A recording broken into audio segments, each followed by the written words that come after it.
ভিডিওর শুরুতেই আপনাকে জানাই আসসালামু আলাইকুম। এটা হচ্ছে ইপসন L130 প্রিন্টার, একদম নতুন।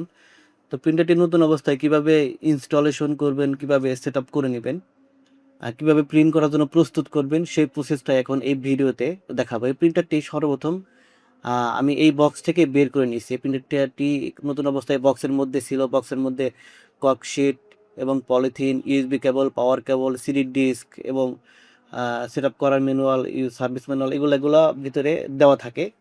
তো ভিডিও যেন বড় না হয়, সেজন্য আমি আগেই প্যাকেট থেকে বের করে নিয়ে প্রিন্টারটি টেবিলের উপর রেখেছি। এখন খেয়াল করে দেখবেন, আপনার কাজ হলো সর্বপ্রথম প্রিন্টারটা বের করার পরে ভিতরে যত ককশিট আছে, উপরে নিচে ভিতরে যতগুলো আকাশি রঙের টেপ আছে, সবগুলো টেপ টান দিয়ে সারিয়ে নেবেন। একটা টেপও রাখবেন না।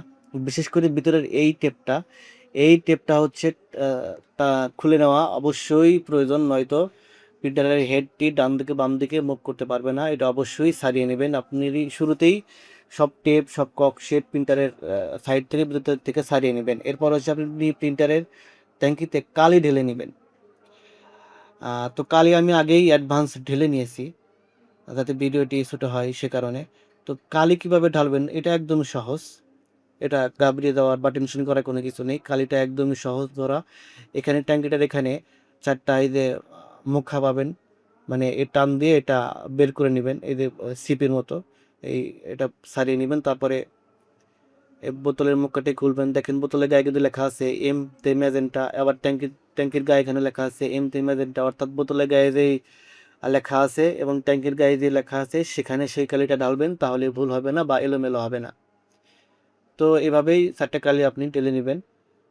তারপরে এখানে যে সিপিটা ছিল ট্যাঙ্কির মুখে, এটা আমি লাগিয়ে দিচ্ছি। আপনিও খোলা রাখলেও সমস্যা নেই, খোলা রাখলেও ভালো হয়, তবে খোলা না রাখলেও কোনো সমস্যা হবে না।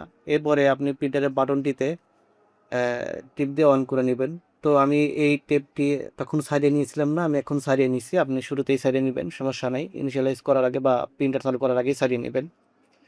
এরপরে প্রিন্টারের এখানে যে বাটনটি আছে, পাওয়ার কেবল, ইউএসবি কেবল আমরা লাগিয়ে নিয়েছি। প্রিন্টারের পাওয়ার যে বাটন, এই বাটনে টিপে ধরবেন। 1 সেকেন্ড টিপে ধরলে প্রিন্টারটি চালু হয়ে যাবে। চালু হয়ে গেছে প্রিন্টারটি। দেখুন দেখুন প্রিন্টারটির ভিতরে যে হেডের যে ইউনিটটা, সেটা ডান দিক থেকে বাম দিকে যাচ্ছে, আবার ডান দিকে আবার বাম দিকে যাবে। এভাবে প্রিন্টারটি নিজের মতো করে একটা জায়গা জায়গা করে নিবে, মানে পজিশন করে নিবে।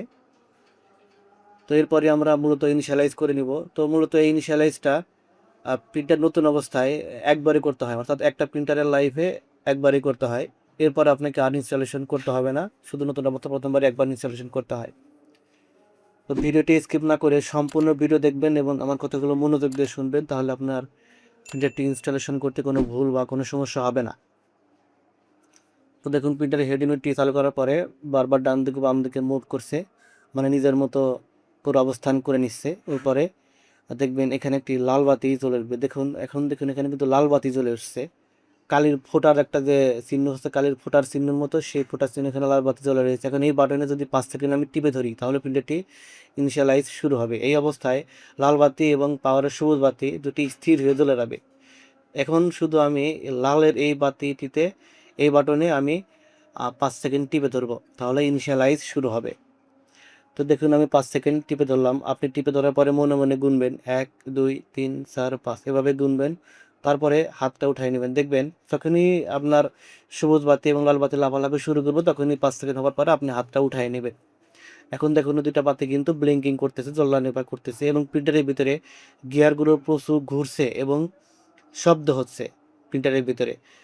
তো এখন হলো সেই মূল কাজটা হচ্ছে, অর্থাৎ প্রিন্টারটি ইনিশিয়ালাইজ হচ্ছে। তো এই ইনিশিয়ালাইজটা সর্বনিম্ন 12 মিনিট হবে। আপনার 12 মিনিটেও এটা শেষ হতে পারে, 15 মিনিটও লাগতে পারে, 20 মিনিটও লাগতে পারে। মোট কথা অ্যাভারেজ টাইম 15 মিনিট লাগে। আমার এটা করতে 15 মিনিট লেগেছে। 15 মিনিট হওয়ার পরে এই পাওয়ারের এই বাতিটা স্থির হয়ে জ্বলে যাবে এবং লাল যে বাতি লাফালাফি করতেছে, সে লাল বাতিটা চলে যাবে। যখন দেখবেন সবুজ বাতি স্থির হয়ে জ্বলে রয়েছে, লাল বাতি লাফালাফি বন্ধ করেছে, প্রিন্টারের ভিতরে কোনো শব্দ হচ্ছে না, তখন বুঝবেন প্রিন্টারটি ইনিশিয়ালাইজ শেষ। তো এই ভিডিওটি 15 মিনিট অপেক্ষা করতে গেলে ভিডিওটি অনেক বড় হবে, সেজন্য আমি ভিডিওটি কেটে দিলাম। কেটে দিয়ে 15 মিনিট অপেক্ষা করে তারপরে ভিডিওটিতে আবার দেখাবো পরবর্তীতে কী কাজ। তো 15 মিনিট অপেক্ষা করার পর এখন দেখুন পাওয়ারের সবুজ বাতি কিন্তু স্থির হয়ে চলে রয়েছে এবং লাল বাতিটা নেই।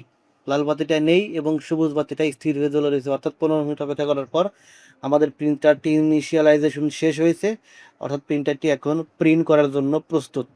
তো প্রিন্ট করা যাবে কিনা বা প্রিন্ট হয় কিনা সেটা আমি দেখার জন্য পেপারের যে ট্রে আছে ট্রেটি টান দিয়ে বের করে নিলাম।